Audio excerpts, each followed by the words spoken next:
If your Renault vehicle tells you press brake plus start on the dash when you are trying to start the engine, there are several common culprits for that. First of all, you need to understand the chain of communication when the car tries to start the engine. First of all, it wants to make sure that it won't damage the engine when cranking, so the clutch pedal should be pressed or the transmission should be in neutral. This applies to manual transmissions. Of course, if the clutch is not pressed, you need to press the brake pedal and then the car may eventually start.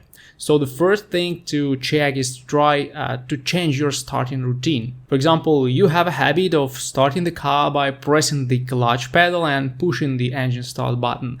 Now try to put the shifter into neutral and press the brake, then press the start button. If the car starts now, you have a broken clutch pedal switch.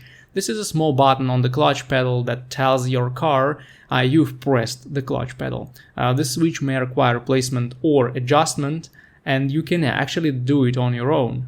If you always started your car by switching it to neutral and pressing the brake pedal, try pressing the clutch and then starting the engine. If it starts now, you have a problem with the brake pedal switch, which is the same button as in the previous case with the clutch, but mounted on the brake pedal. It's actually not hard to check it because this button also operates brake lights. So if you press the brake pedal and the lights at the rear end of your car don't light up, this is your culprit. Also, there is another player in the symphony, and it's the transmission neutral switch for manual gearboxes and the shifter position sensor for automatic transmissions.